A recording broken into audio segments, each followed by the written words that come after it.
Iya, selamat sahabat semuanya. Selamat malam. Selamat malam, selamat sahabat. Selamat sahabat malam. Selamat sahabat Nah, kita semua. bisa ketemu lagi ya. Hari Sabat ini sudah nggak tanpa terasa ini udah masuk Sabat minggu ketiga di bulan Februari ya.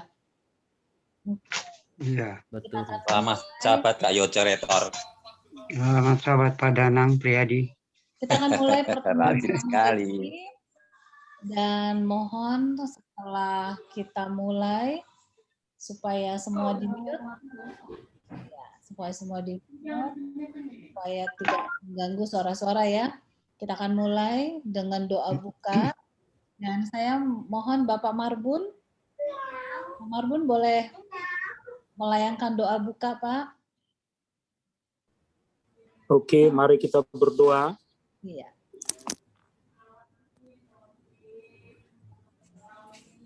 Bapa dalam surga, terima kasih ya Tuhan. Terima kasih Bapa, kami mengucap syukur, menaikkan puji dan hormat kami, karena Tuhan telah mengantarkan kami kepada buka Sabat, dan sekarang kami juga akan bersekutu, fellowship untuk mempelajari pelajaran sekolah Sabat.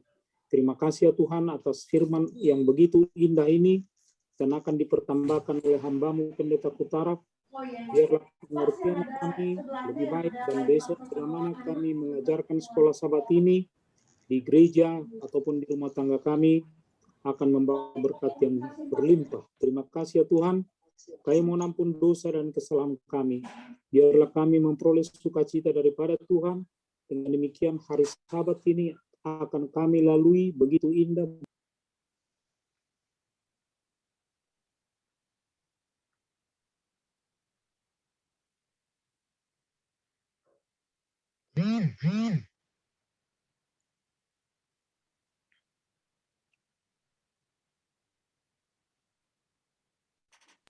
Amin. Amin. Maaf tadi. Amin. Ya. Baik, terima kasih. Terima kasih doanya Pak Marbun ya.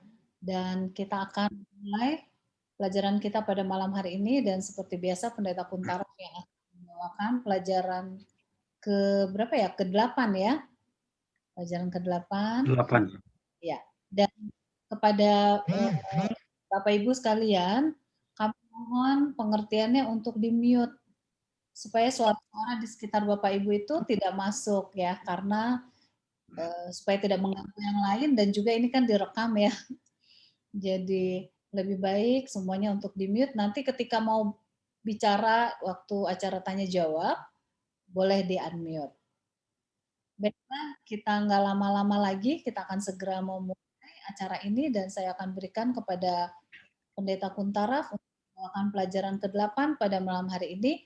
Dan bagi Bapak Ibu sekalian yang mau bertanya secara langsung, nanti boleh raise hand, dan juga boleh tuliskan pertanyaannya di chat room ya, boleh ditulis. Ini belum mulai udah ada yang raise hand nih, Galaxy A70. Jadi mohon juga kalau bisa menuliskan nama aslinya supaya saya nggak panggil Galaxy 70 misalnya kan, lebih bagus kalau namanya langsung. Ibu Irma, apakah bersedia baca ayat? Nanti aja Kak, ribut banget di luar ini. Baiklah. Ikut aja kalau di tempat yang teduh. Tempat yang teduh. Takutnya ribut mobil lewat-lewat. Okay. Baiklah, Pak Joy belum masuk ya? Ya, oke, baik. Pendeta Kuntaraf, ini Joy Sutomo belum masuk. Kalau gitu saya minta Pendeta Richard Barnes, apakah bisa baca ayat, Pendeta Richard Barnes? Oh, Pendeta Richard Barnes juga nggak ada. Oke. Pendeta Kuntaraf, silakan dimulai. Kalau tidak ada, kita bisa baca. Iya. Oke. Bapak Retor bisa kalau Bapak Retor boleh bantu, silakan. Ya. Iya. Oke. Shalom. Selamat sahabat saudara-saudara sekalian di mana saja berada. Selamat sahabat. Ya, selamat sahabat. Kami lihat ya sudah lebih dari Selamat sahabat. Selamat sahabat semua. Selamat sahabat. Ya. Oke. Selamat sahabat. kita harus cepat langsung bahas ya, saya akan share screen. Right. Hiburkanlah umatku. Ini kalau Anda lihat kenapa gambar ini ya, ini sebetulnya gambar Yesaya menurut Michelangelo. Michelangelo dia sebagai seorang yang dari Eropa, jadi menggambarkan Yesaya sebagai orang Eropa, tetapi dengan dua anaknya. Oke, sebab gambaran di dalam Alkitab. Oke, hiburkanlah umatku. Oke, kita lihat kembali CIA, connect, interpretation question, dan application question. Alright. Nah, sekarang untuk connect ya, mengapa pelajaran ini penting? Ya, Yesaya 40 tentang comfort my people. Oke.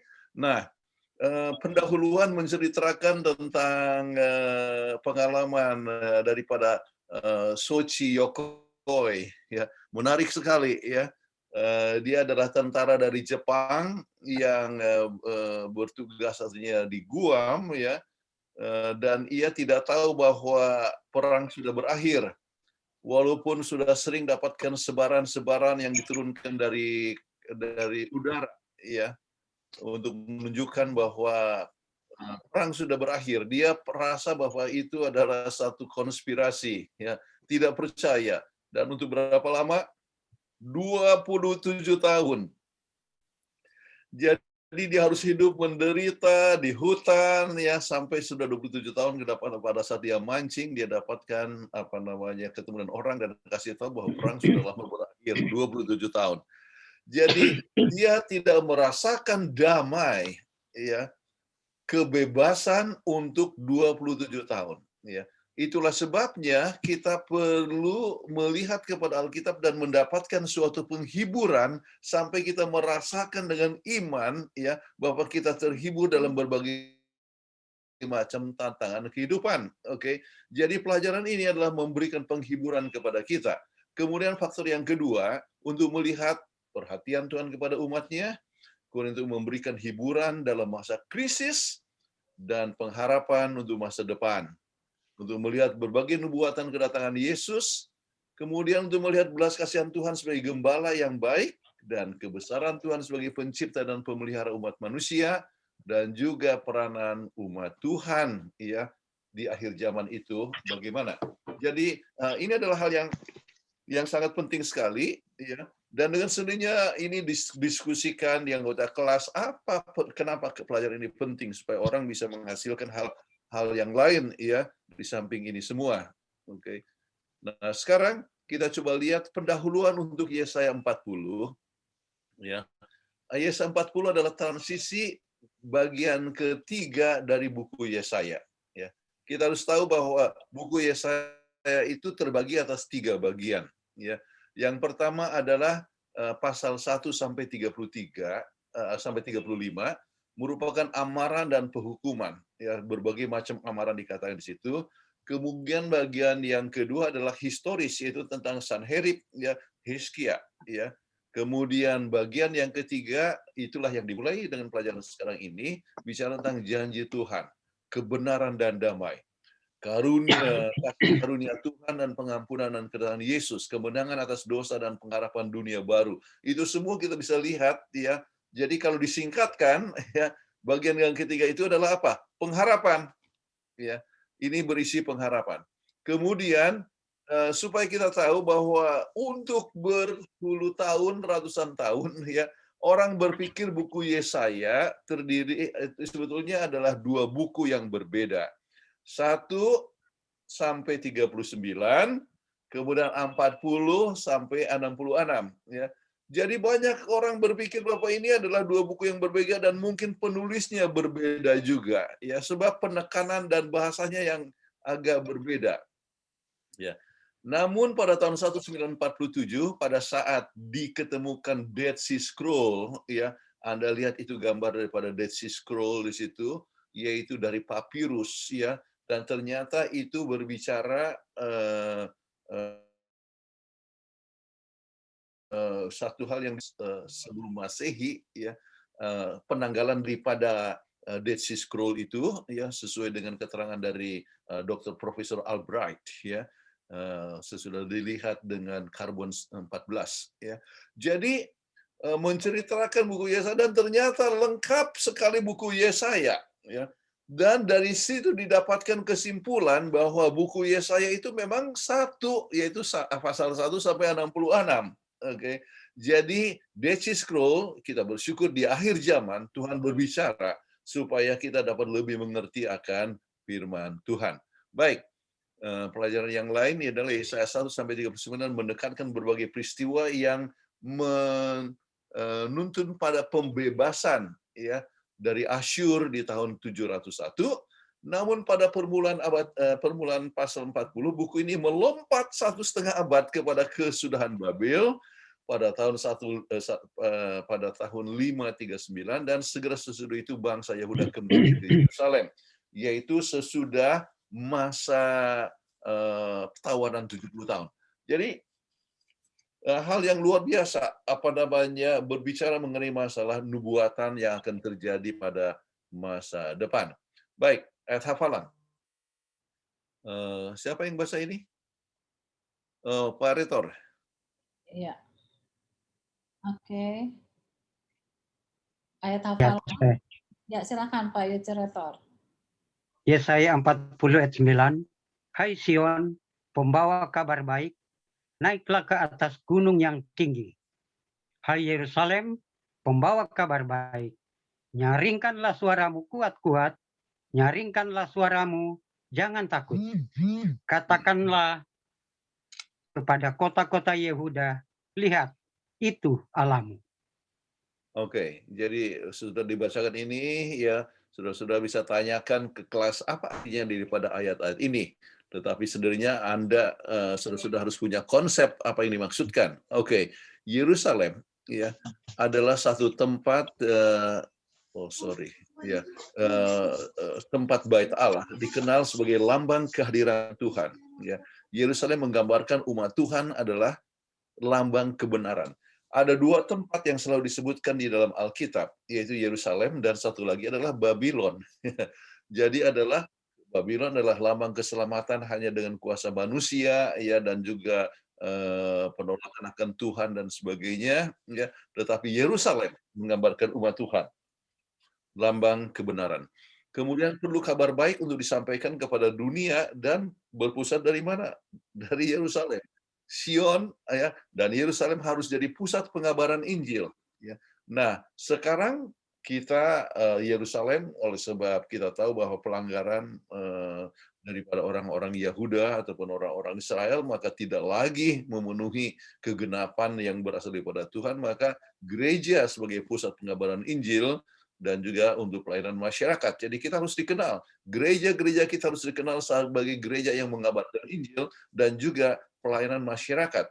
Jadi kalau dalam masa seperti pandemik ini, di mana tetangga-tetangga perlu pertolongan dan sebagainya, gereja harus menjadi pusat. Oke. Kemudian pekabaran harus dikabarkan dengan tanpa takut, dan ini merupakan pekabaran dengan aplikasi sekarang ini sebelum Yesus datang. Oke. Dan kita akan coba lihat lebih lanjut pembahasan. Sekarang masuk kepada interpretation question. Oke. Nah, ringkasan pelajaran. Walaupun di pelajaran ini bisa ada 5-6 bagian, ya kita bisa ringkas dalam 3 bagian. Penting supaya mudah para hadirin itu bisa mengikuti pelajaran. Yang pertama adalah kata-kata hiburan daripada Tuhan. Kemudian menyiapkan jalan Tuhan. Kemudian bagian ketiga adalah kita lihat Tuhan Allah gembala yang baik dan juga sebagai pencipta dan pemelihara kita sekalian. Oke. So God is our shepherd, ya, creator and sustainer. Oke. Nah sekarang kita datang kepada bagian pertama, yaitu kata-kata hiburan daripada Tuhan. Baik, siapa yang? Ya, saya baca. Oke.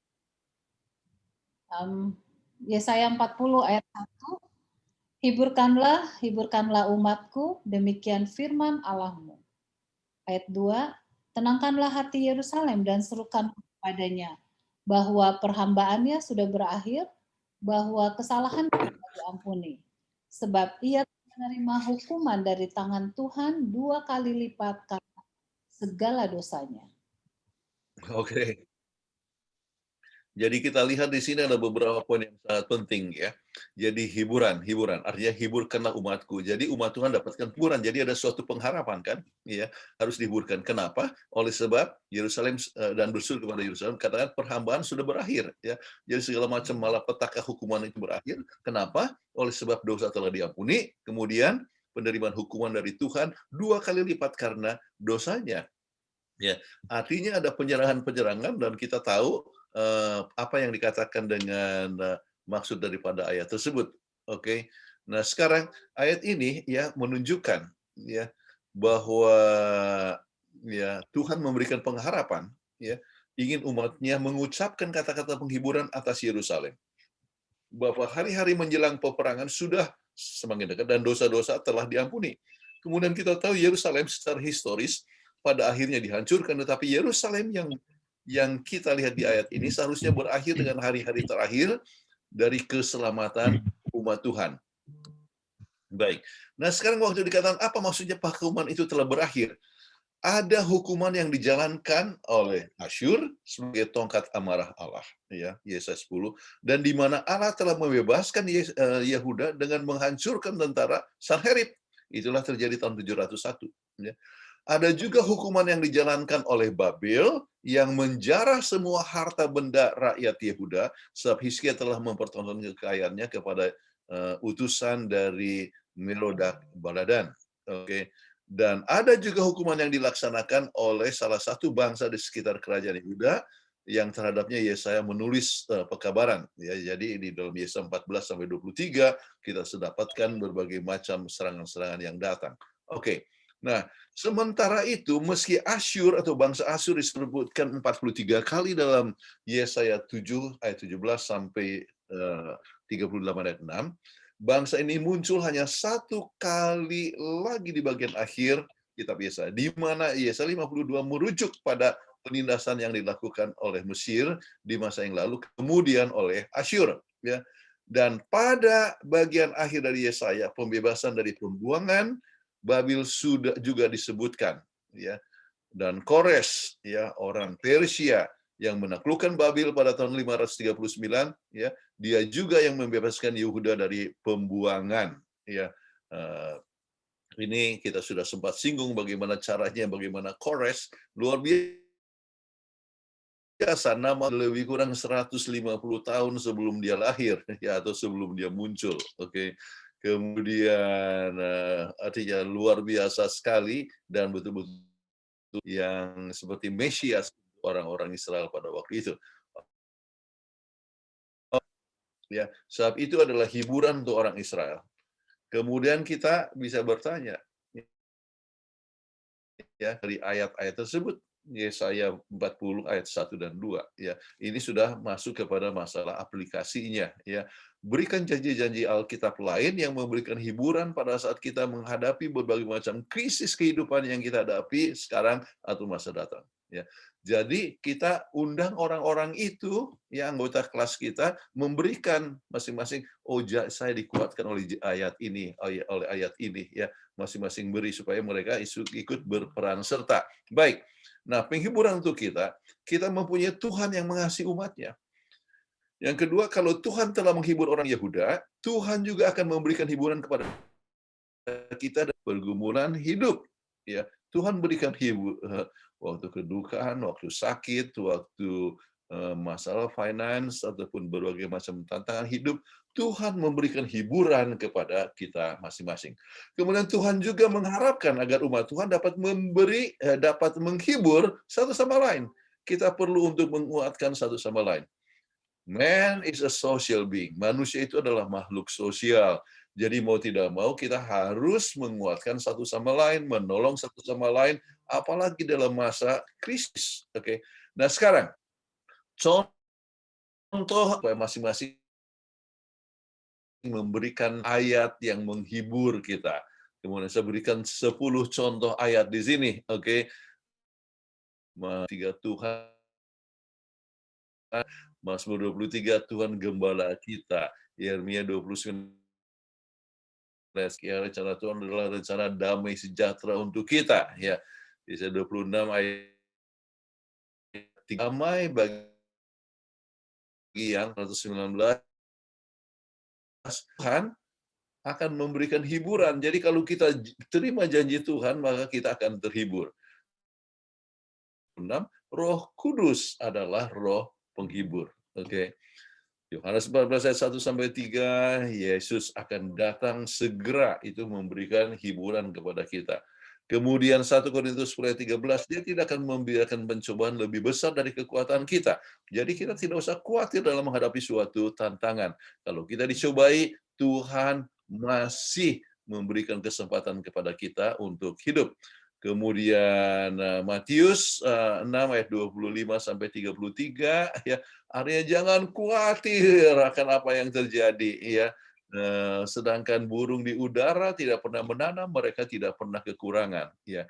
Baik, kemudian Wahyu 21-22 tentang dunia baru. Jadi ini adalah satu ayat-ayat yang memberikan penghiburan pada saat kita menghadapi satu krisis, ya.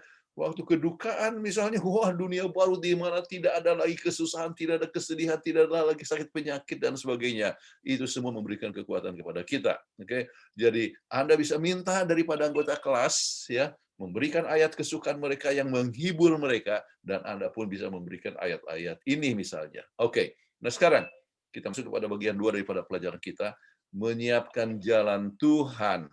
Oke, menyiapkan jalan Tuhan. Kita coba siapa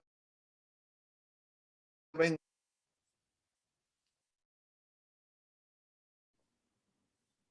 Oke, saya Iya, saya siap. Ya. Ya, Bu Peggy tadi, ya. Pak Billy. Siapa ini? Pak Billy tadi. Pak Billy Manueke dari Manado. Oh, Billy Manueke, silakan. Ya. Di mana yang mana yang Lukas? Oke, tolong Billy tolong baca.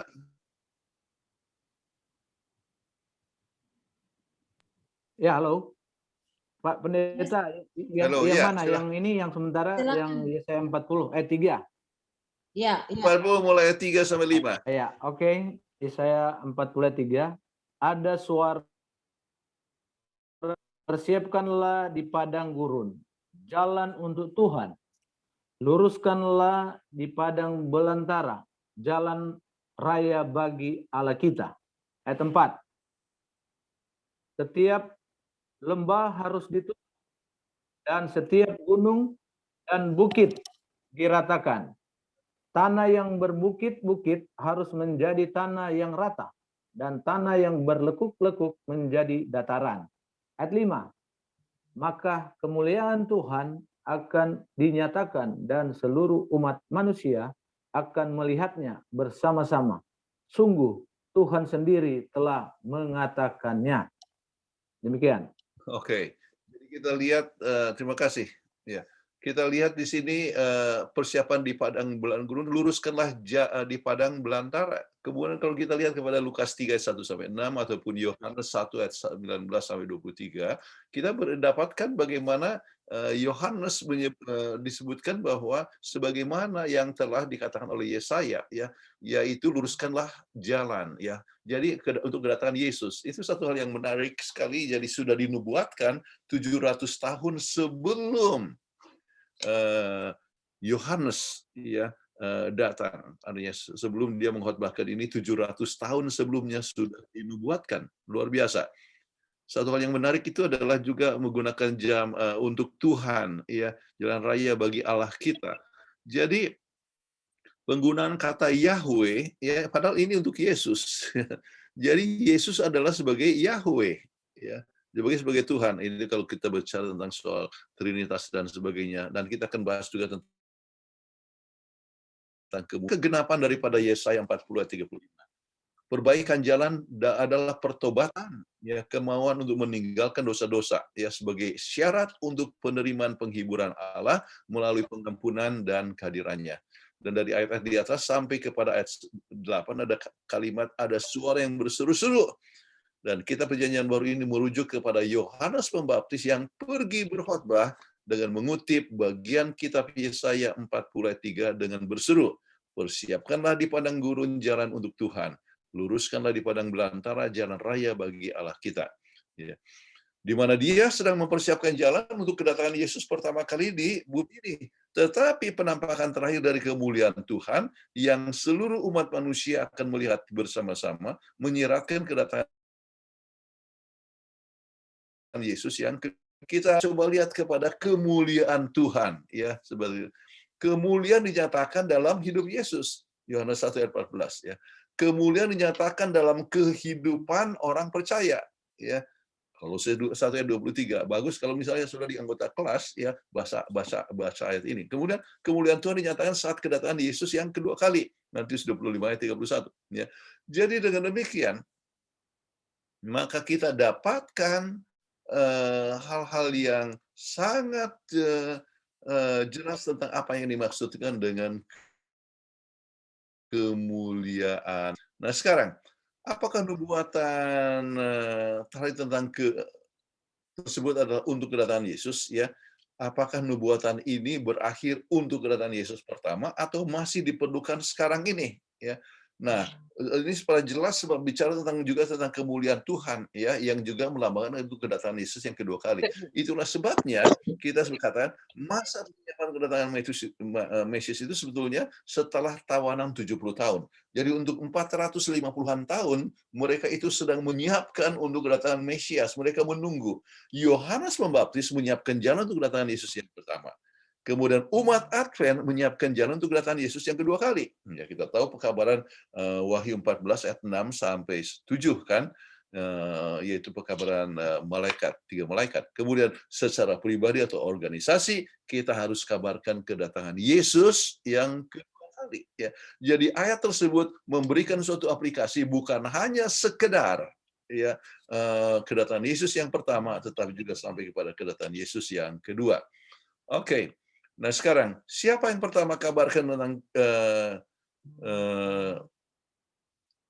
ini adalah yang telah melihat kepada Mesias, ya, yaitu kabar daripada Mesias. Oke. Yaitu tulisannya di dalam Yohanes 40 ayat 9. Yesaya 40 ayat 9. Hai Sion, pembawa kabar baik, naiklah ke atas gunung yang tinggi. Hai Yerusalem, pembawa kabar baik, nyaringkanlah suaramu kuat-kuat, nyaringkanlah suaramu, jangan takut. Katakanlah kepada kota-kota Yehuda, lihat, itu Allahmu. Jadi siapa yang pertama kabarkan? Maka kita coba lihat beberapa nama yang disebutkan. Ya, sebelum orang lain telah menyampaikan kabar baik, yang mula-mula memberikan kabar baik adalah siapa? Simeon dan Hana yang sudah lanjut usia. Mereka bertemu bayi Yesus saat ia diberahan di bait suci. Ya. Seperti pemberitaan daripada kitab Yesaya adalah pria dan wanita. Simeon melihat jauh ke depan hubungan dan penghiburan Israel dalam bentuk Mesias. Oke, kita coba lihat dalam terang nubuatan Yesaya, ya, tampaknya bukan sebuah kebetulan di mana Hana, seorang nabiah, adalah yang pertama kali mengumumkan di depan umum, yaitu di Gunung Bait Suci kepada penduduk Yerusalem bahwa Tuhan sudah datang. Dan pada ketika itu juga datanglah ia ke situ dan mengucapkan syukur kepada Allah dan berbicara tentang anak itu kepada semua orang yang menantikan kelepasan untuk Yerusalem. Lukas 2 ayat 38. Jadi kita bisa melihat bahwa apa yang dikatakan sedang dikabarkan di mana di Sion, ya, adalah tentang Yesus juru selamat. Kita melihat akan suatu kegenapannya. Nah sekarang apa yang kita lihat dari pelajaran Yesaya 10 ayat 6 sampai 8? Oke, Yucerator.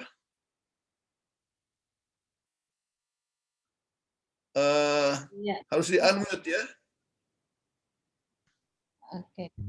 Oke. 6. Ada suara yang berkata, berserulah. Jawabku, apakah yang harus kuserukan? Seluruh umat manusia adalah seperti rumput dan semua semaraknya seperti bunga di padang. Ayat 7. Jadi kering, bunga menjadi layu apabila Tuhan menghembusnya dengan nafasnya. Sesungguhnya bangsa itu rumput. Ayat 8. Rumput menjadi kering, bunga menjadi layu, tetapi firman Allah kita tetap untuk selama-lamanya. Oke, terima kasih. Jadi apa yang kita bisa pelajari dari sini? Ya, bagaimana kita itu adalah seperti rumput ya manusia, mengingat keterbatasan hidup manusia yang sementara bisa mati kapan saja seperti rumput. Apalagi yang kita mau sombongkan ya, kita bisa meninggal kapan saja. Tidak peduli kita punya uang banyak, rumah yang besar dan sebagainya, ya kita itu mempunyai keterbatasan, bisa mati kapan saja. Kemudian kita lihat kekalahan Tuhan dan juga firman Tuhan. Ya. Sejarah menunjukkan banyak usaha memusnahkan Alkitab tetapi gagal. Ya, Voltaire kumpulkan Alkitab dibakar. Namun ya, dan dikatakan abunya ya, disebarkan di Sungai Rhine, ya. Tetapi sama seperti abu itu ya berjalan sungai itu, demikian juga firman Tuhan makin lama makin tersebar. Ya, Madagaskar, ya. Saya pernah masuk ke bangunan ya tempat pengadilan di Madagaskar yang dulu dipakai ada sebagai tempat untuk ya mengadili orang-orang yang dihukum oleh punya Alkitab. Namun apa yang terjadi sekarang, jutaan Alkitab di Madagaskar. Baik, firman Tuhan juga dapat diterjemahkan dalam berbagai macam bahasa dan tetap sebagai suara Tuhan. Ini luar biasanya firman Tuhan. Ya. Oh, Anda baca dalam bahasa Tionghoa, ya bahasa Chinese ataupun Inggris ataupun bahasa Tapanuli, ya kita dapatkan sesuatu yang merupakan suara Tuhan. Ya, jadi tetap kekal selamanya. Firman Tuhan juga telah Tuhan pelihara hingga tidak berubah walaupun telah berusia 3.500 tahun. Kenapa 3.500 tahun? Sebab buku yang pertama yaitu Kejadian ditulis oleh Musa itu tahun 1445 lebih kurang ya pada saat justru sebelum itu ya 1.500 yaitu buku Ayub ya dan juga buku Kejadian. Jadi itu ditulis pada saat dia masih di Haran. Oke. Artinya di Horeb ya. Jadi maksudnya pada saat dia jadi gembala ya, waktu itulah dia sudah mulai menulis ya. Nah, jadi itu sekitar 3.500 tahun yang lalu, tetapi Tuhan bisa peliharakan sedemikian rupa ya sampai pada saat diketemukan, saya sebutkan tadi tentang Dead Sea Scroll ya. Ternyata isinya dari dulu sampai sekarang tetap tidak. Luar biasa Tuhan pelihara. Yesus adalah firman yang kekal selamanya. Yohanes 1 ayat 1-3 dan 14. Jadi kembali ayat yang disebutkan tadi ya, firman Allah kekal selama-lamanya, kita bisa jelaskan dengan keterangan seperti ini. Baik. Kemudian Tuhan Allah adalah gembala yang baik, itu bagian ketiga, dan juga pencipta dan pemelihara. Oke, Yesaya 40 ayat 10-11. Peggy? Iya, Yesaya 40 ayat 10 dan 11. Lihat, itu Tuhan Allah. Ia datang dengan kekuatan dan dengan tangannya ia berkuasa.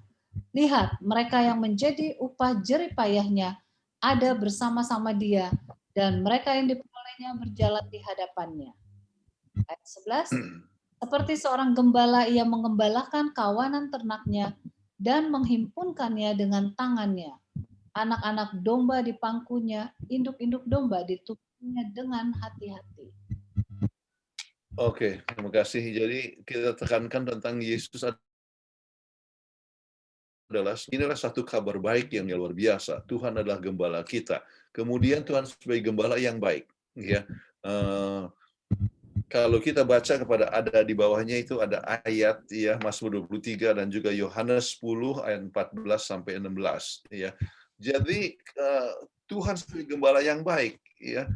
Anda bisa diskusikan di kelas ya. Apa untungnya ada gembala yang baik? Dikatakan ia memimpin di jalan yang benar. Ia menyediakan makanan, minuman dan kasih ya, sebab kita butuh itu adalah apa? Kita butuh kasih sayang, kita butuh makanan dan minuman ya, di samping ya udara segar dan sebagainya. Dia menyegarkan kita, ia menyertai kita, ia melindungi kita, ia memberikan pengharapan, ia mengikuti kemana kita pergi ya. Makanya dikatakan bahwa kemurahan dan kemuliaan akan menyertai kita sepanjang masa. Ya, ia mendengar keluhan kita. Ya, dia adalah sahabat sejati. Arti daripada gembala, ya, dalam bahasa Ibrani, ya kata Rabah, ya itu artinya sahabat juga, ya. Jadi itu hal yang luar biasa, ya. Jadi kita bersyukur bahwa kita mempunyai gembala yang baik yang menuntun kita masing-masing.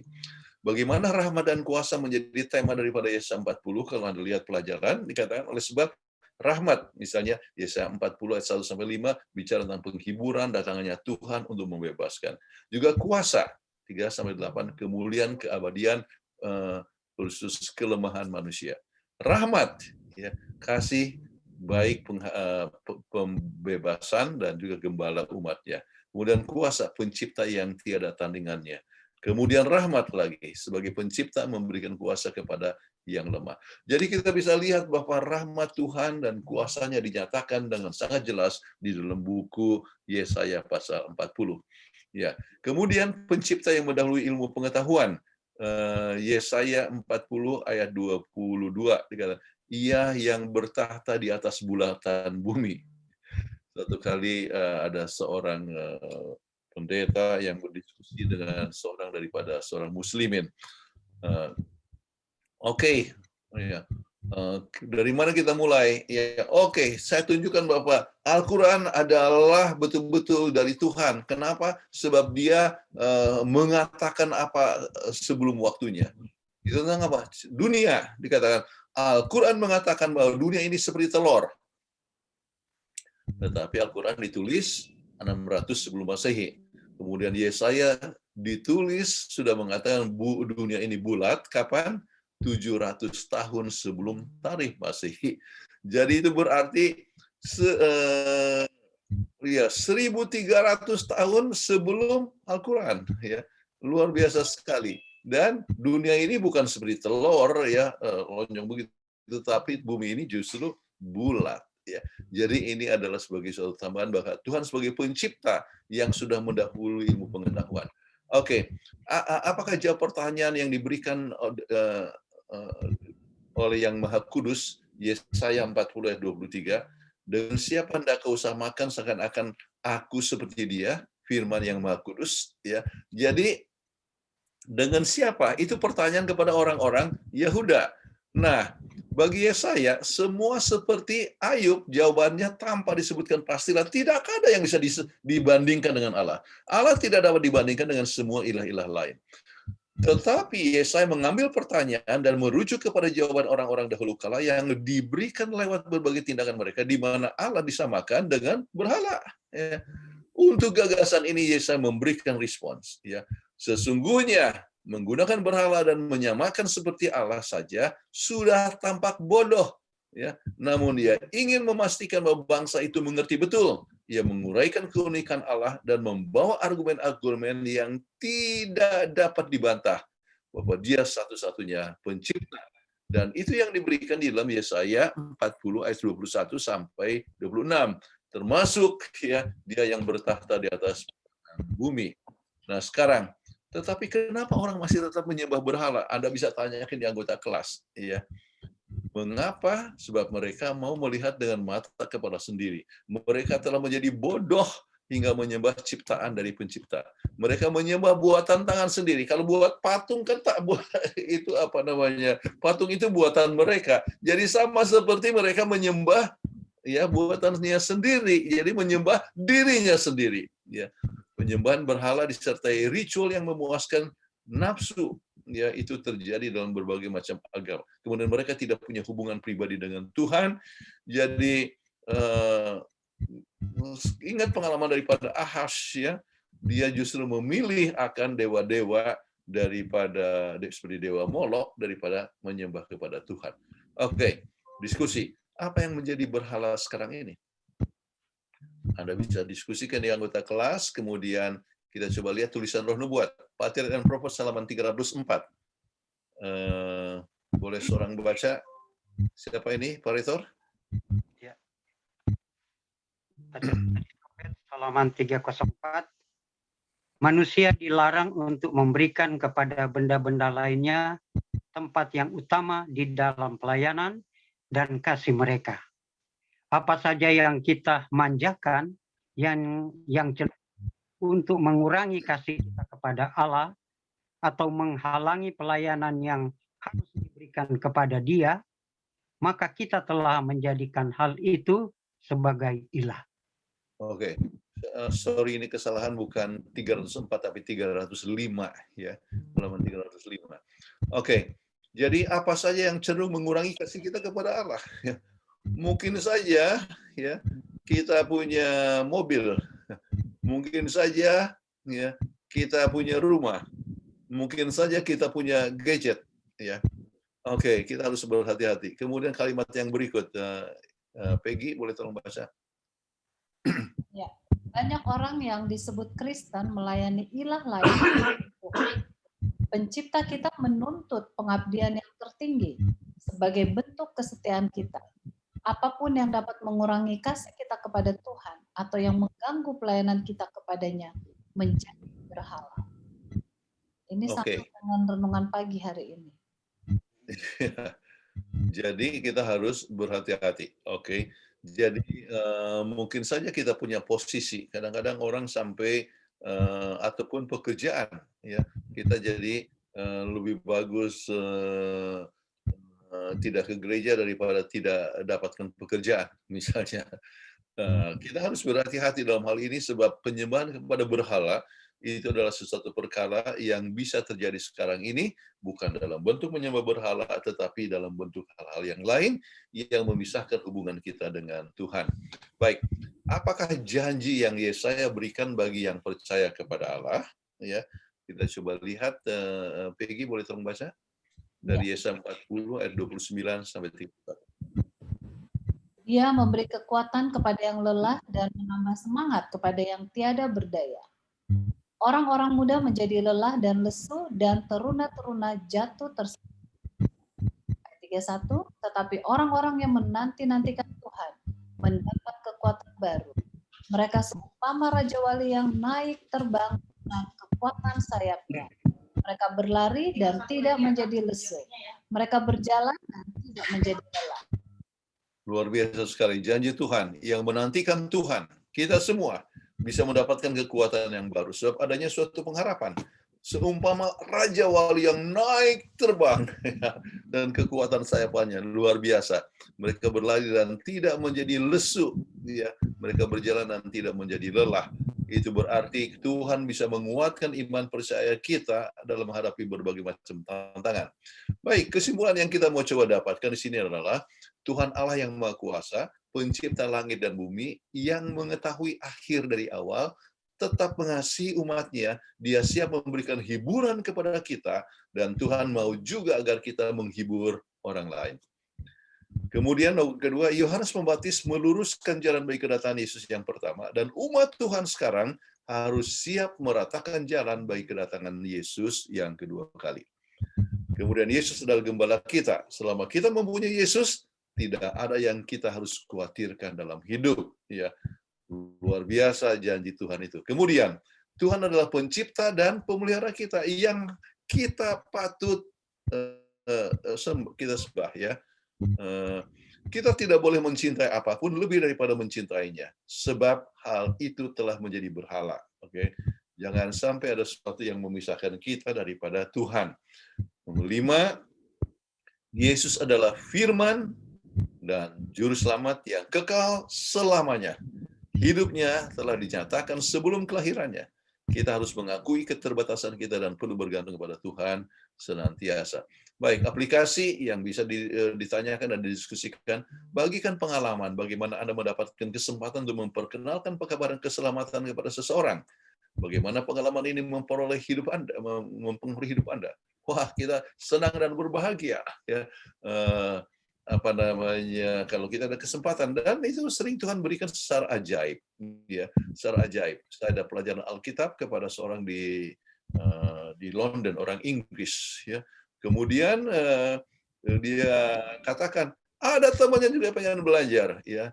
Ini nama orang yang belajar ini namanya Sean Phillips ya. Berkata Sean Phillips katakan ada seorang yang ingin belajar dengan gabung dengan kita. Ya, tempo hari sempat ikut katanya. Oh boleh, siapa namanya Karina. Ya. Jadi akhirnya sekarang dia selalu belajar setiap hari Jumat. Kemudian saya katakan bagaimana kalau ikut juga dengan kita punya Revelation of Hope ya hari Minggu. Oh oke, kami ikut yang terakhir katanya. Jadi kita senang ya, gembira ya, ada orang yang tidak mengenal Tuhan, artinya tadinya tidak mengenal Tuhan ingin untuk belajar ya. Dan kalau kita mau bekerja untuk Tuhan, Tuhan akan memberikan jalan supaya ada calon-calon yang pengen untuk belajar. Berdoa untuk calon-calon. Kemudian ceritain pengalaman bagaimana kepercayaan pada Tuhan telah menolong dan menghibur Anda dalam masa krisis. Waktu kedukaan, waktu ada masalah ekonomi, waktu ada yang sakit ya.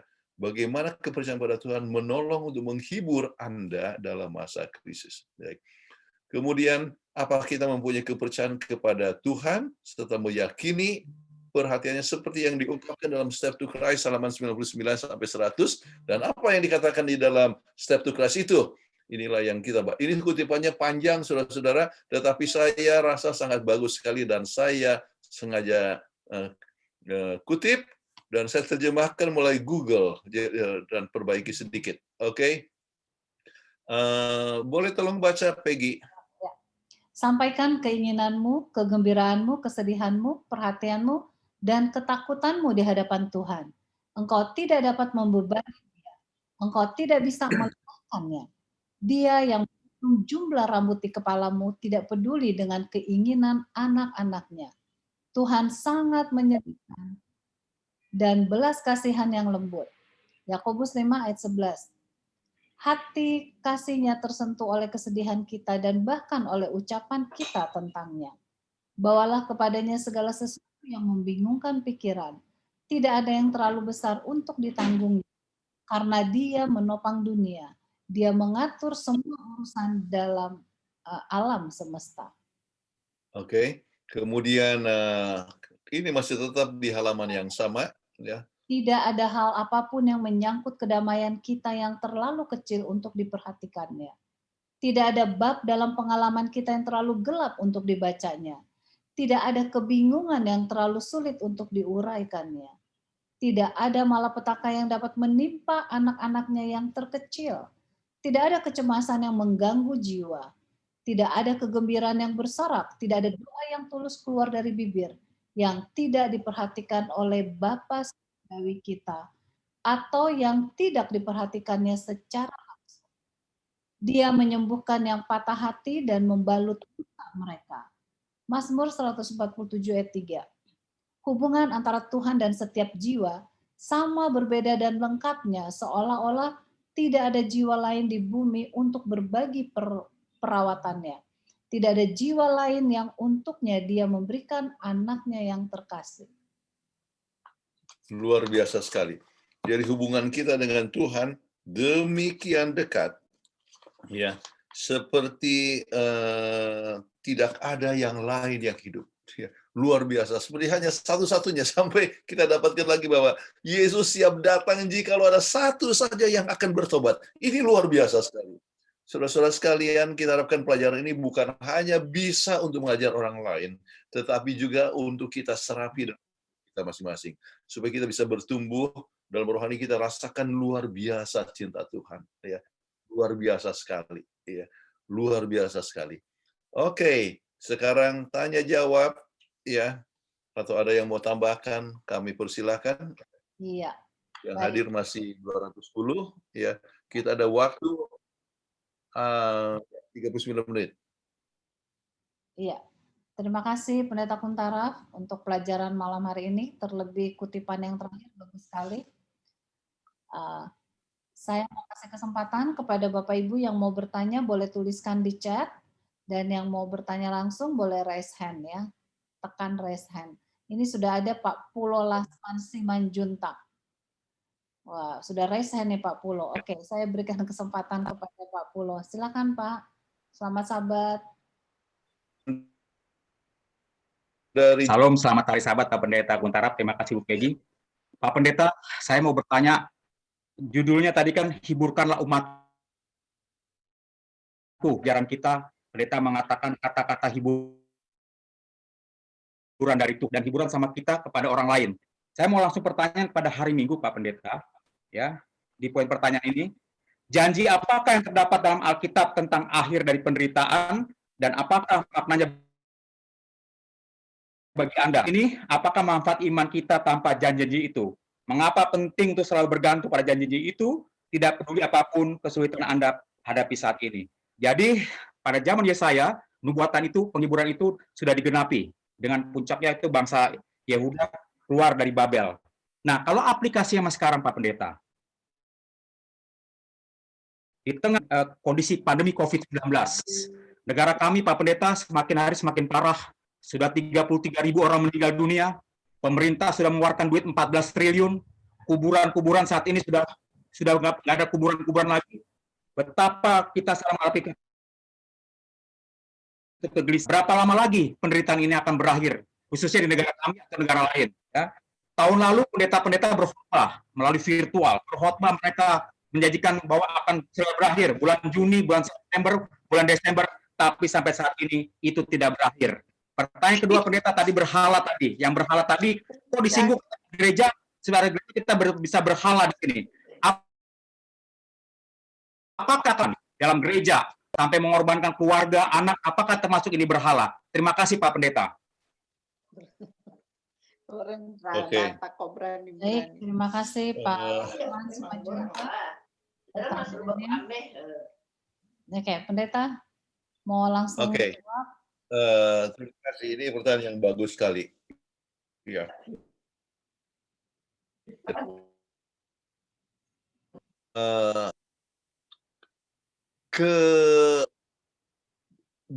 Artinya paling berakhir, ya, pengharapan akan berakhir daripada semua. Kita sebutkan ini adalah ultimate, ya, artinya yang puncaknya adalah pada saat tidak ada lagi kesusahan, tidak ada lagi sakit penyakit, ya. Itu berbicara tentang apa? Dunia baru, ya. Jadi di dunia baru waktu Yesus datang, maka itu akan berakhir, ya. Itu poin kedua, ya, bahwa kita kalau mempunyai iman itu bahwa kita tidak perlu takut sebab adanya suatu pengharapan, ya, walaupun penderitaan itu adalah satu kenyataan. Oke. Saya ambil contoh, ya, meninggalnya kematian anak laki-laki satu-satunya. Itu kan satu kenyata, ya, kepedihan, ya, kehilangan daripada anak, tapi pengharapan kepada kita sehingga ya kita tetap bisa bersukacita, bahkan kita ingin kabarkan dengan lebih cepat, ya, supaya Yesus cepat datang dan kita bisa bertemu dengan orang yang kita kasihi, ya. Jadi itu faktor kedua, kita bisa penderitaan itu masih tetap bisa berakhir walaupun masih banyak tantangan yang kita hadapi. Yang meninggal berapa? 33.000. 33.000 Pak Pendeta. Amerika yang meninggal 90-an ribu. Oke. Jadi lebih banyak meninggal, yang menderita itu mungkin kalau tidak salah 27 juta. Ya. Di Amerika. Kapan itu berakhir kalau menurut janji dari Presiden Amerika Serikat diharap akhir tahun 2021, ya. Itu dia katakan.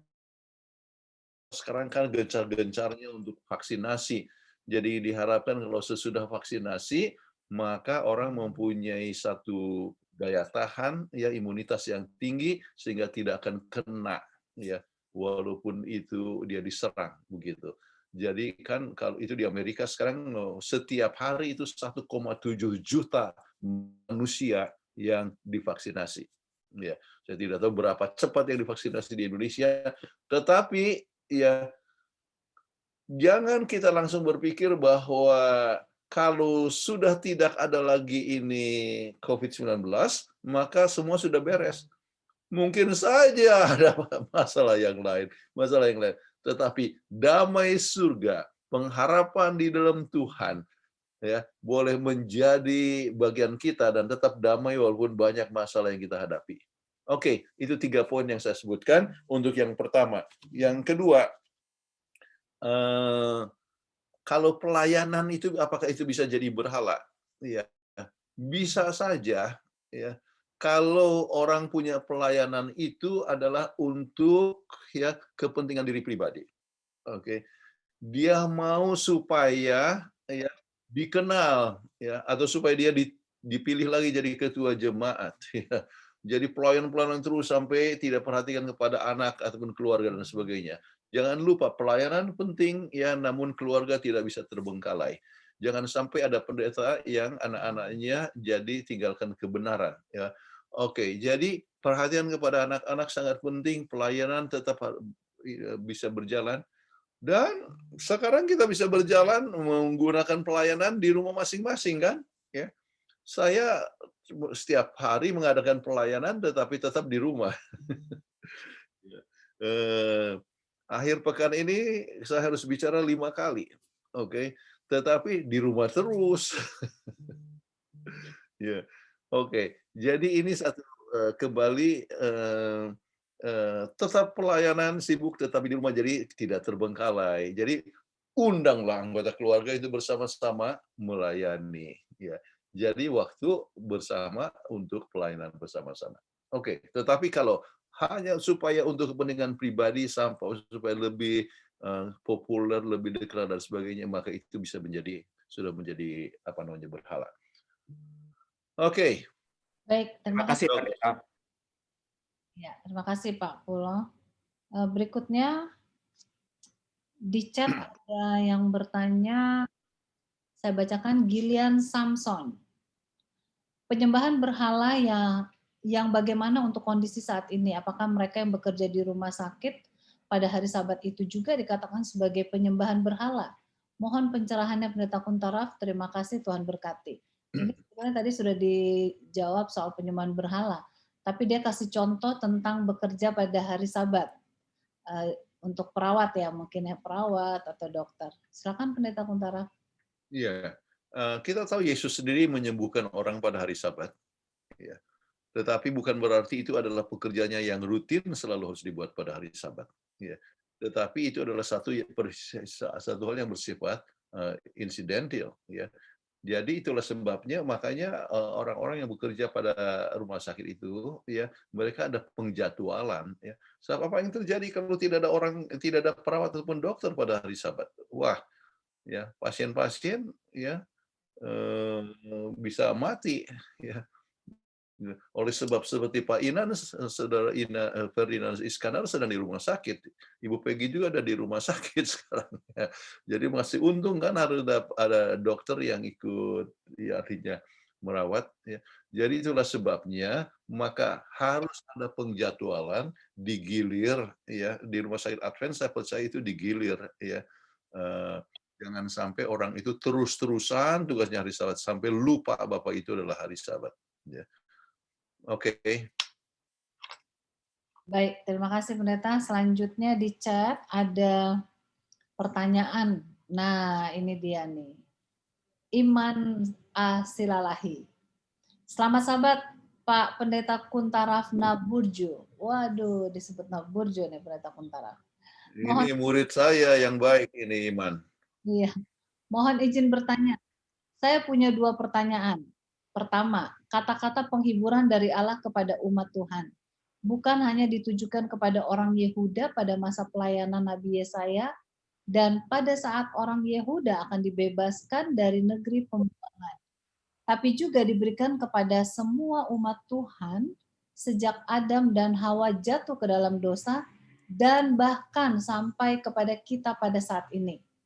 Kalau dengan kata-kata penghiburan dari Allah itu, maka umat Tuhan terhibur dan terlepas dari kecemasan, ketakutan, ataupun segala macam penderitaan yang dirasakannya selagi di dunia fana ini. Maka apa pentingnya kedatangan Yesus yang kedua kali bagi umat Tuhan? Pertanyaan yang kedua, bagaimana menjawab pertanyaan? Sampai berapa lama harus menunggu agar penghiburan dan pengharapan umat Tuhan yang paling utama kedatangan Yesus yang kedua kali menjadi nyata? Aduh, ini Pak Imam. Oke. Harusnya bertanya langsung nih, Jadi biar lebih seru ya. ini pertanyaan dari seorang yang beriman ini. Ya. Ya. Oke. Ini katakan jadi apa pentingnya kedatangan Yesus ya? Loh, kedatangan Yesus kan memberikan pengharapan. Jadi kalau Yohanes 14 ayat 1-3 mengatakan percayalah kepadaku dan kepada Tuhan dan percayalah kepada aku juga ya. Di rumah Bapakku banyak tempat kediaman dan aku pergi untuk menyediakan tempat bagimu ya. Itu kan satu penghiburan. Oke. Yaitu apa? Ada pengharapan bahwa semua penderitaan ini akan berakhir ya. Sementara kita masih di dunia ya, tetap selalu menghadapi berbagai macam tantangan dalam kehidupan, bukan ya? Selalu ada mungkin sakit, penyakit, masalah finance, masalah rumah tangga ataupun segala macam penderitaan-penderitaan yang datang termasuk kepada kematian. Jadi untuk supaya kita dihibur, diberikanlah pengharapan, yaitu pengharapan apa? Satu masa semua ini akan berakhir. Ya. Kapan? Waktu Yesus datang. Jadi oleh sebab itu perlu pengharapan itu menjadi suatu kenyataan, ya. Dan kenyataannya itu adalah dengan datangnya Yesus, ya, pada kali yang kedua, ya. Kemudian akhirnya kita bisa hidup di dunia baru dan sebagainya, ya. Jadi dengan demikian ini adalah satu perkara yang sangat penting untuk kita masing-masing, ya, untuk supaya janji yang sudah menghibur itu bisa jadi satu kenyataan. Sebab kalau janji itu tidak pernah jadi kenyataan, wah itu pengharapan yang kosong. Itu sama seperti awan yang tidak mendatangkan hujan. Oke, jadi perlu kegenapan nubuatan. Oke, nah sekarang yang kedua, kapan ya ini akan terjadi? Ya, kapan-kapan ya.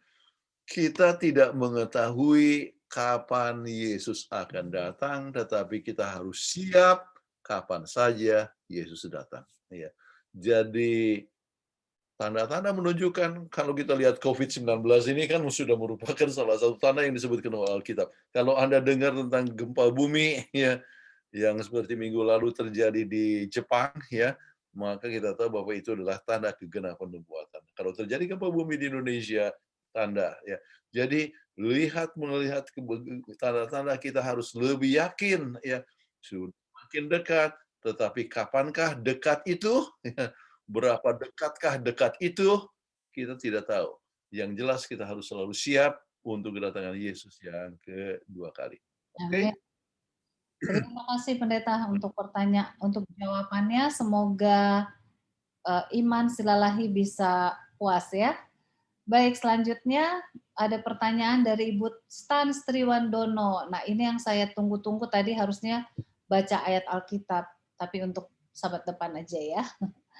Kelahiran penginjilan Kristen pertama melalui seorang nabiah, yaitu Hana, mengenai kedatangan Yesus.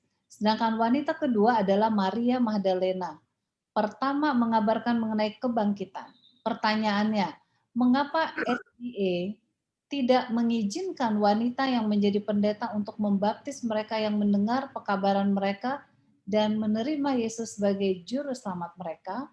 Nah, ini pertanyaannya bagus ini Pendeta. Iya, ini satu hal yang sangat menarik sekali. Ya, kita mempunyai satu organisasi dan organisasi kita ini berdasarkan kepada Alkitab. Ya, ada perbedaan antara nabi dan imam. Ya. Sementara Alkitab berbicara tentang nabi atau kalau misalnya Maria Magdalena mengabarkan ya, ia bukan berarti sebagai pendeta, dia adalah sebagai evangelis ya.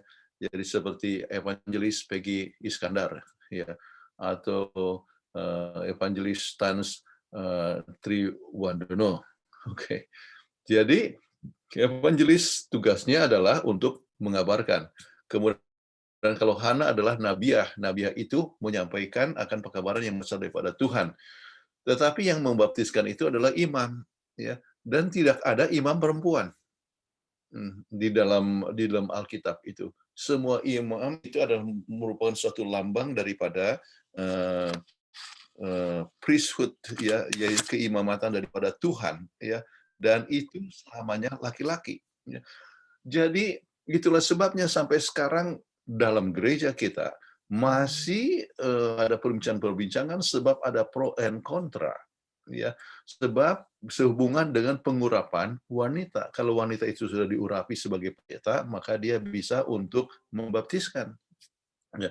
Tetapi kalau misalnya tidak diurapi, maka dia tidak berhak untuk membaptiskan. Ya. Jadi saya sendiri berpendapat, ya, kabarkanlah Injil, ya, kita bisa ambil bagian sesuai dengan peranan kita. Kita perlu wanita. Banyak sekali orang yang bisa dijangkau oleh wanita yang laki-laki tidak bisa buat. Ya. Jadi peranan wanita sangat penting sekali. Ellen G. White, ya, dia adalah wanita, dia nabiah, dapatkan hayal, dan dia melayani sesuai dengan kapasitasnya. Dia berkhotbah ataupun juga dia menulis, ya, mengajar dan sebagainya, namun dia tidak membaptiskan. Ya. Kenapa? Sebab itu adalah tugas daripada imam. Dalam hal ini adalah pendeta. Ya. Jadi itu yang saya mau coba tekankan. Kita tidak tahu masa depan, tetapi sampai sekarang, ya, kita tidak bisa dapatkan, ya, ayat yang mendukung tidak boleh ataupun juga mendukung boleh tentang pengurapan wanita. Makanya sudah istri saya ikut di dalam apa yang disebut Commission of Ordination, ya. Itu 2 tahun mereka bahas, ya, bersama-sama, kemudian papers demi papers dibahas sampai akhirnya diputuskan dalam pertemuan yang terakhir di General Conference, dan jawabnya adalah no. Yaitu gereja mengatakan tidak, ya. Jadi kita ikutilah keputusan yang diberikan oleh organisasi. Oke. Mudah-mudahan sudah menjawab ini pada Stans, ya. Sepertinya belum ya, Bu Stans. Baik, Pendeta, terima kasih untuk penjelasannya. Ini kalau para wanita masih belum puas, boleh bertanya lagi. Saya mau panggilkan yang raise hand, Bapak Billy Manueke. Iya. Ya. Billy Terima kasih Bu Peggy. Ya, mana? Ya, kedengaran kan? Ya, terima kasih Bu Peggy. Nah, ini mau bertanya ke Pastor. Tadi dikatakan yang berhala seperti yang pekerja di rumah sakit kan, punya jadwal kan. Nah, mungkin kita bisa menerima akan karena menjaga orang sakit. Nah, bagaimana kita kalau menjaga anak-anak yang sementara kuliah tapi diasramakan? Nah, sementara kegiatannya rutin, memberi ini di asrama. Kira-kira bagaimana? Kayak di Unclub atau di Unai yang berasrama, kira-kira bagaimana? Apakah bisa menjadi berhala bagi pekerja yang ada di dining atau bagaimana? Ya, mesti saya sebutkan tentang pekerjaan-pekerjaan yang tidak bisa terhindarkan, seperti orang yang bekerja di kafeteria. Itulah sebabnya perlunya satu penjadwalan sehingga itu bukan menjadi satu pekerjaan yang rutin, ya. Tetapi kalau misalnya untuk pekerjaan di asrama, ya, jadi kepala asrama, tugas kepala asrama itu apa, ya? Adalah sesuatu hal yang bersifat rohani. Dia pimpin penunggu pagi, penunggu malam, tetapi kalau menjaga kebersihan, ya bersihkan hari Jumat. Ya. Jadi untuk memberikan pengajaran tidak salah untuk hari Sabat, kan?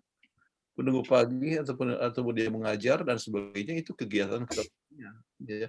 Tetapi yang bersifat sekular seperti membersihkan agama, ya, itu adalah satu hal yang harus dibuat sehari sebelumnya, yaitu pada hari Jumat. Jadi saya rasa kalau kepala asrama tidak menjadi permasalahan untuk masalah pembagian tugas.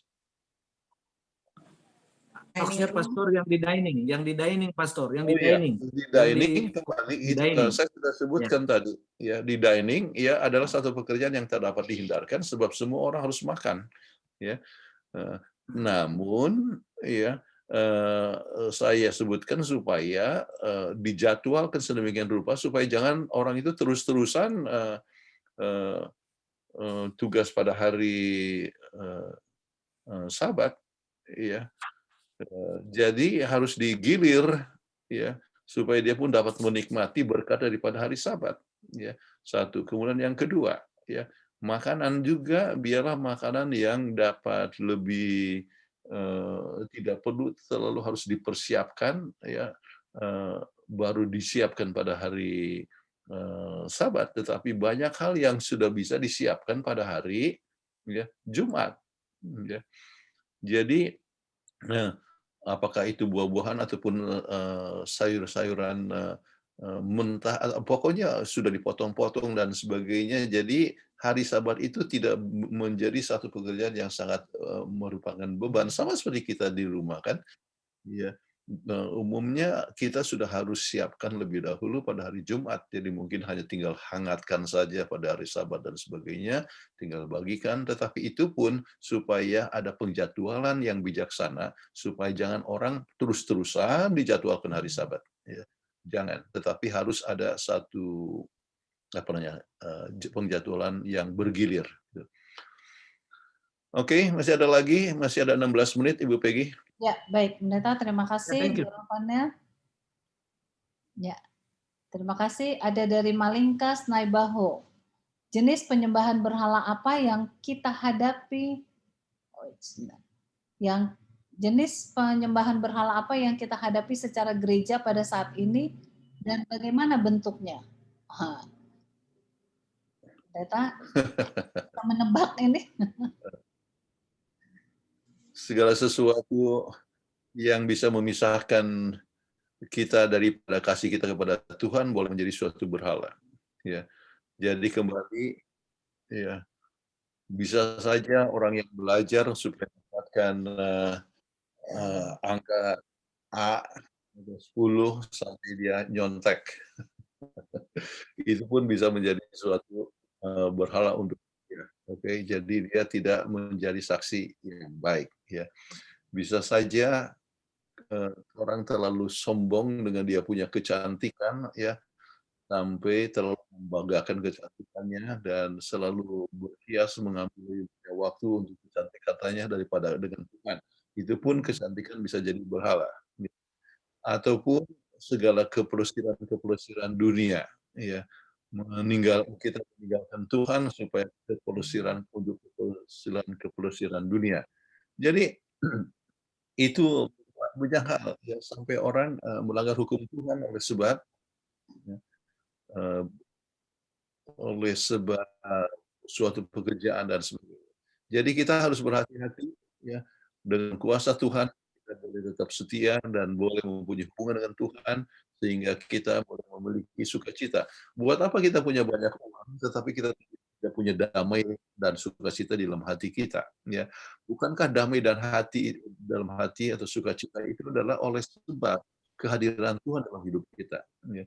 Orang mungkin hidup sederhana, cukup makan dan minum, ya, tetapi dia punya damai. Ya, kenapa? Sebab kehadiran Tuhan dalam hati. Itulah sebabnya penting sekali ya memiliki Tuhan dalam hati kita. Oke? Baik, terima kasih Pendeta untuk jawabannya. Semoga puas ya Pak. Ini di chat ada dari Hetty. Selamat Sabat KPG. Oh, kok KPG? Mungkin saya terlambat masuk tadi jadi tidak dengar dari awal. Nah, mau tanya nih. Oke, pertanyaannya adalah melihat dari judul Sabat ini, hiburkanlah umatku. Kemudian ayat hafalannya itu diawali dengan kata, Hai Sion, pembawa kabar baik. Pertanyaannya, siapakah Hai Sion dan siapakah umatku? Karena kita yang merasa umat saja perlu dihibur, sering takut, khawatir, dan lain-lain. Mohon pencerahannya. Oke. Jadi yang dimaksudkan, saya sudah jelaskan tadi ya, bahwa Sion ataupun Yerusalem adalah lambang kehadiran Tuhan. Ya. Jadi dan Yerusalem adalah lambang umat Tuhan. Ya. Jadi dengan demikian kita dapatkan penghiburan daripada Tuhan dan kita juga harus menghiburkan akan orang lain. Jadi itulah sebabnya kalau kita lihat misalnya Ibrani 12 ayat yang ke-12 ya. Maka supaya kita bisa menguatkan akan tangan yang lemah ataupun kaki yang lemah, ya, tangan yang gemetar. Artinya apa? Kita harus menguatkan satu sama lain. Kita umat Tuhan harus menghiburkan satu sama lain. Ya. No man is an island, no man live alone. Ya. Jadi no man lives alone. Tidak ada orang yang bisa hidup sendiri.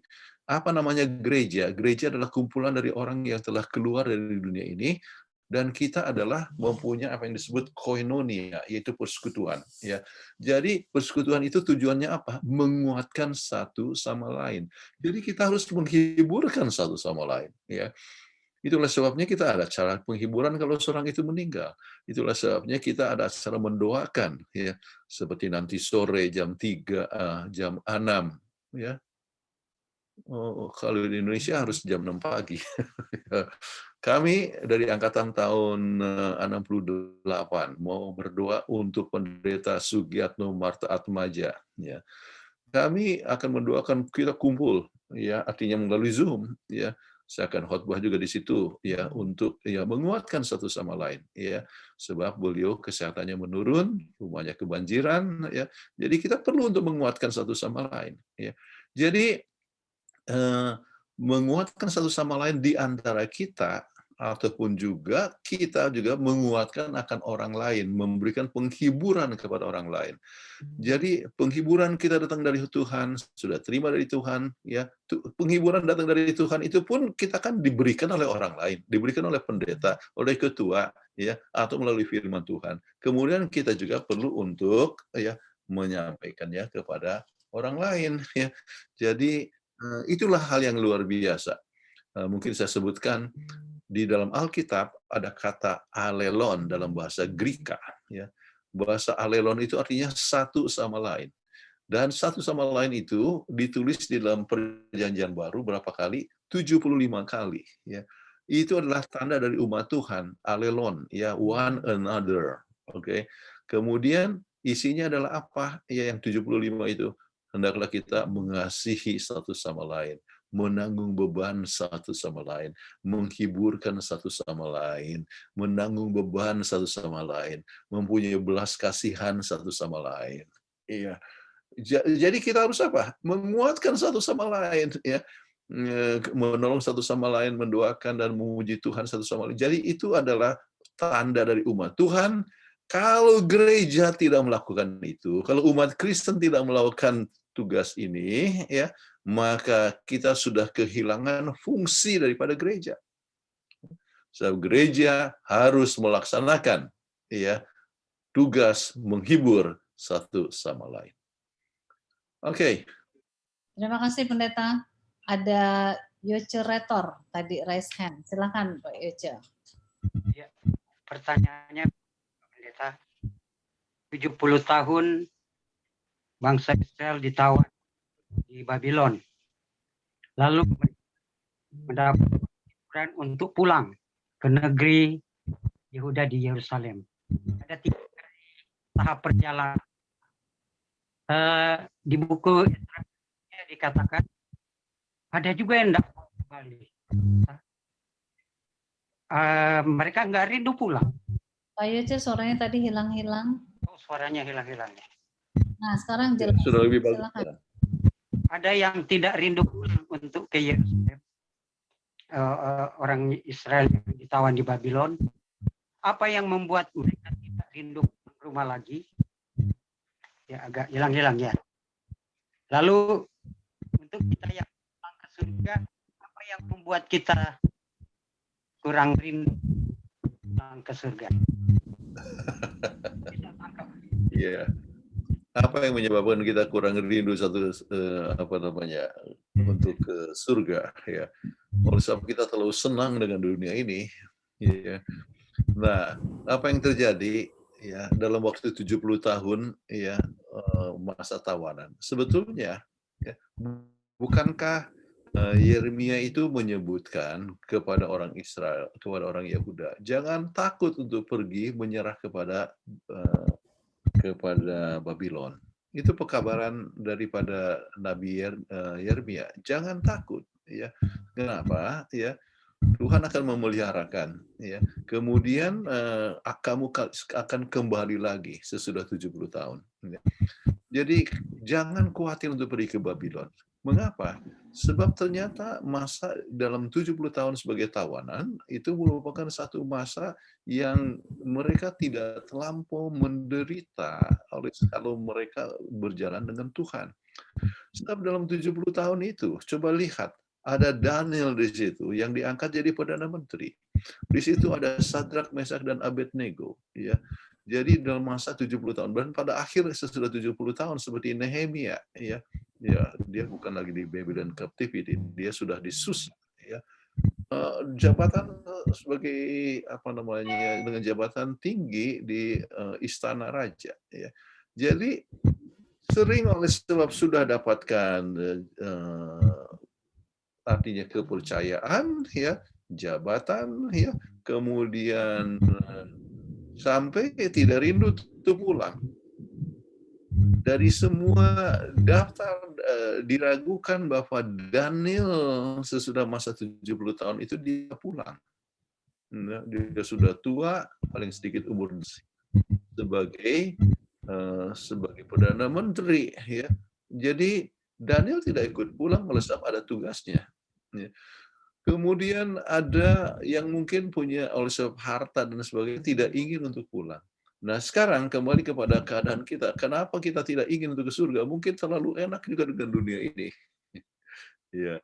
Namun saudara-saudara, bukan berarti bahwa kita harus hidup miskin ya untuk rindu ke surga. Ya. Yang Tuhan siapkan juga jauh lebih hebat daripada yang kita nikmati di dunia ini. Segala macam harta dunia, ya, segala macam kesenangan yang ada, ya, sama sekali tidak berarti dengan kesenangan surga. Itulah sebabnya pada saat umat Tuhan tiba di surga, ya, mereka akan merasa dan mulai berkata, heaven is cheap enough. Ya. Surga itu cukup murah. Ya. Kenapa? Sebab suasana surga yang tidak pernah kita bayangkan. Sesuatu yang mata tidak bisa lihat, telinga tidak pernah dengar, ya. Tidak pernah diucapkan, itulah yang kita akan nikmati. Bagaimana itu kita tidak tahu. Itulah biarlah kita tetap rindu ke surga. Ya. Walaupun Anda kebetulan misalnya punya banyak uang dan sebagainya di sini, ya, maka tetap ada sakit penyakit, ya, ada suatu kekhawatiran, siapa tahu saya akan dapatkan COVID ini ya, atau misalnya mungkin saja kapan artinya ada satu gejala sedikit, wah mungkin saya sudah kanker ini ya. Masih banyak kekhawatiran yang ada di dunia ini. Tetapi di surga, ya, semuanya penuh dengan kenikmatan. Biarlah kita semua rindu untuk ke surga. Amin. Amin. Kita harus ke surga ya. Baik, masih ada waktu 2 menit. Apakah ada yang mau bertanya? Pak Marbun, silakan. Pak Marbun, Pak Tambunan ya. Oke. Pendeta Kuntara, Marbun. Sebentar, Pak Marbun. Marbun duluan. Ya. Oke. Pak Marbun, baru nanti Bapak Dr. Tambunan ya. Muridnya Bapak. Ya. Silakan Pak Marbun. Ya, Pak Marbun. Oke. Boleh mulai? Ya, silakan. Ya, silakan. Oke. Yesaya 45. Kores seorang hamba Tuhan walaupun dia tidak mengenal aku. Referensinya Pak, Kores ini ada nggak referensi roh nubuat? Mengapa dia sangat spesial di hadapan dan Tuhan menggunakannya? Terima kasih. Oke. Sudah pasti banyak referensi roh nubuat. Baca saja dalam Prophet and Kings. ya.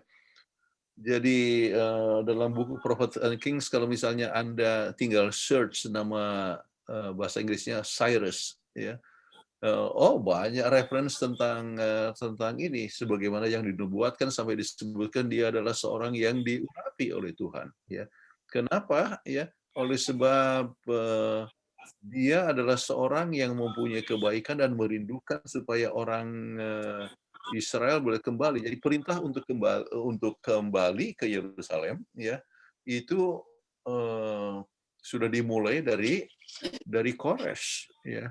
Kemudian Kores, kemudian kita tahu Darius, dan juga baru Ahasveros. Ya. Oke, jadi ada 3 perintah untuk kembali ke Yerusalem.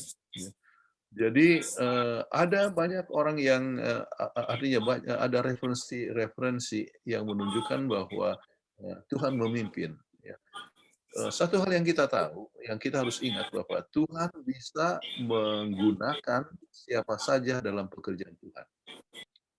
Oke, Tuhan bisa menggunakan ayam untuk berkokok dan membuat si Petrus menangis dan menyesal. Jadi Tuhan bisa gunakan ayam. Oke. Kemudian Tuhan bisa menggunakan umat. Saya bisa ceritakan bagaimana Tuhan bisa menggunakan orang-orang Katolik untuk bagi-bagi buku Advent di daerah perbatasan India di sana, yang menyebabkan mulainya pekerjaan di sana. Tuhan bisa menggunakan burung gagak di Brasilia, ya. Tuhan bisa gunakan anjing. Luar biasa, ada anjing yang ambil itu buku Kemenangan Akhir, ya, The Great Controversy, dari satu rumah, ya, kemudian dibawa kepada tetangganya, dan dari anjing itulah orang itu bisa membaca akan buku The Great Controversy, dan akhirnya dia belajar, akhirnya terima kebenaran. Jadi Tuhan bisa gunakan segala macam cara, dan Tuhan bisa gunakan Kores, ya. Dan itu telah dinubuatkan sebelumnya. Referensinya kita bisa dapatkan gampang itu dari Prophet and Kings. Baik, terima kasih Pendeta. Saya mau terima kasih Pak Marbun pertanyaannya. Selanjutnya adalah Bapak Dr. Dr. Tambunan. Baik, terima kasih Ibu Peggy, Bapak Pendeta Guntarap. Yang saya mau tanyakan adalah, sehubungan dengan pelajaran ke-8 ini, hiburkanlah umatku. Tadi telah disinggung mengenai Sion. Sion menyatakan akan kehadiran Allah. Kemudian mengenai Yerusalem, Yerusalem adalah umat Allah, pilihan Allah. Nah, yang saya mau tanyakan adalah kegagalan daripada umat Allah zaman dulu, khususnya Yehuda, dikarenakan mereka menolak kehadiran Allah dan firman-Nya.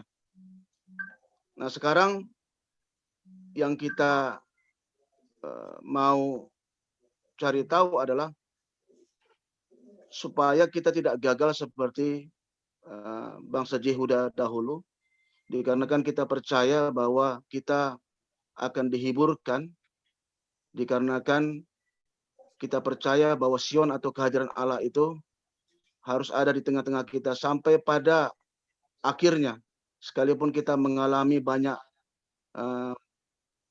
bencana COVID ataupun sampai menjelang kepada kematian sekalipun, kita percaya bahwa kehadiran Allah itu harus ada di tengah-tengah kita. Nah, sekarang pertanyaan saya adalah, bagaimana supaya kita tetap merasakan kehadiran Allah itu ada di tengah-tengah kita, dan firman Allah itu boleh bersuara di dalam relung hati kita, sehingga kita percaya bahwa sekalipun kita tidak tahu kapan, seperti pertanyaan Saudara Iman Selahi tadi, kapan itu Allah itu akan menjemput kita, tetapi karena kehadiran Allah itu kita percaya ada di tengah-tengah kita, kita mendapatkan suatu penghiburan. Nah, pertanyaan saya adalah, bagaimana supaya kita merasakan kehadiran Allah itu ada di tengah-tengah kita, dan firman Allah itu selalu bersuara di dalam kehidupan kita. Terima kasih Bapak Pendeta. Terima Terima kasih. kasih Pak Ini Tambunan. Pak Tambunan ada di Jepang ini. Ya lagi di Dekat Background-nya aja. dekat Fujiyama ya. Iya. Terima kasih. Oke. Jadi ini satu hal yang sangat penting sekali, ya. Di mana Tuhan hadir? Tuhan hadir di hati kita masing-masing. Ya. Itulah sebabnya Tuhan Yesus katakan bahwa ya kerajaan Allah itu ada di antara kamu. Ya. Jadi antara apa? Kita. Ya.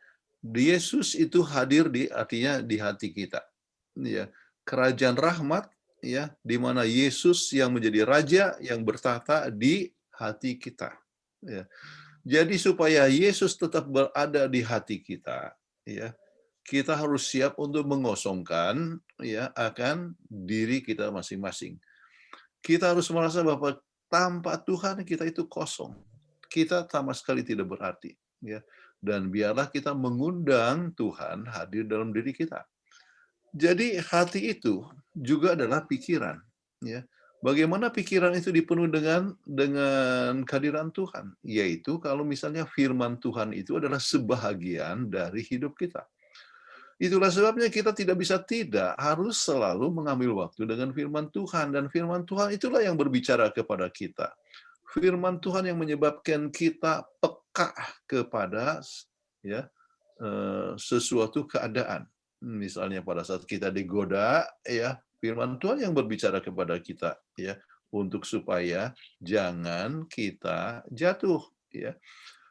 Jadi lebih sering kita punya firman Tuhan, ya, lebih kita mempunyai iman kepadanya, sebab firman Tuhan itu menjadi bagian kita, ya.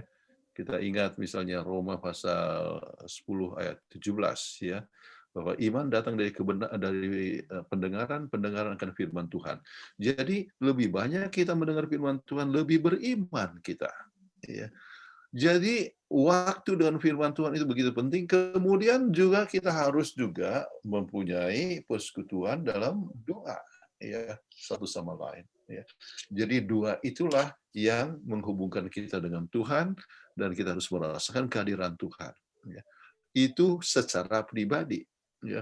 Tetapi kehadiran Tuhan dirasakan juga di antara umat Tuhan. Kapan? Kalau kita memiliki kasih satu sama lain. Ya. Kalau kita menolong mereka yang berduka, ya, ataupun juga yang membutuhkan, ya, maka orang yang ditolong itu merasakan bahwa adanya pertolongan Tuhan. Ya. Jadi Tuhan ya bekerja melalui kita dengan memiliki kasih satu sama lain. Ya. Jadi dengan suasana kasih kita rasakan akan kehadiran Tuhan, dan kita rindu untuk ketemu dengan teman-teman di gereja. Kenapa? Sebab adanya kasih. Tetapi kalau di gereja itu gontok-gontokan, malah kita rindu mau ke gereja. Bagus pergi ke gereja lain. Ya, oke. Jadi dengan firman Tuhan, ya, mengambil waktu dengan doa dan bekerja untuk Tuhan, ya, kemudian dengan berbagai macam kegiatan yang menunjukkan kasih sayang satu sama lain, kita rasakan kehadiran Tuhan, merasakan kehadiran Tuhan dalam hidup kita, dan kita akan tetap peka, ya. Jadi kesusahan hanyalah merupakan suatu sarana untuk lebih bergantung kepada Tuhan. Orang yang sakit ya adalah waktu di mana kita bisa menolong dia. Wah, ini sudah 6 menit jadinya. Ya. Terima kasih, Pak. Ya, terima kasih Pak Tambunan. Oke, Pendeta, ini ada tambahan di chat dari Carlos Kamagi. SC26.3, setiap kerinduan akan kebenaran dan kesucian. Setiap kesadaran akan kehidupan kita yang berdosa adalah bukti bahwa Roh Kudus bekerja di dalam hati kita. Amin. Baik, terima kasih. Pendeta Kuntara, waktunya sudah habis buat kita semua untuk pelajaran malam hari ini. Dan kita akan ketemu lagi sahabat depan dengan Zoom ID yang sama, passcode yang sama, jam yang sama, yaitu jam 7. Dan juga kita akan bertemu sama-sama walaupun saya tidak kirim poster, misalnya tidak ketemu, tidak mendapatkan, pastikan kita akan berkumpul ya sama-sama. Dan juga bahan ini maupun rekaman akan tetap dibagikan seperti biasa. Terima kasih semuanya. Doa tutup. Saya ingin mengundang Dr. Vivi Pandoy untuk berdoa. Bisa Dr. Vivi berdoa tutup? Oke, kita satu dalam doa. Bapa kami yang ada dalam kerajaan surga, pada malam ini kami datang kepadamu mengucap syukur dan terima kasih Tuhan, karena Engkau sudah mengumpulkan kami dengan Pendeta Kuntaraf untuk membahas pelajaran sekolah Sabat yang begitu indah pada malam ini. Kiranya Engkau mencurahkan kami Roh Kudus dari surga, memberikan hikmat, akal budi, kepintaran, pengertian.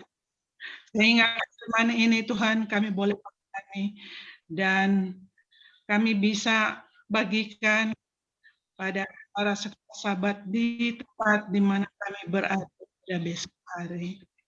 Dan malam Tuhan kami akan berpisah, kiranya Engkau memberkati kami masing-masing, memberikan kesehatan dan kesehatan, dan menjauhkan kami dari sakit penyakit, terlebih COVID-19 dan kematian.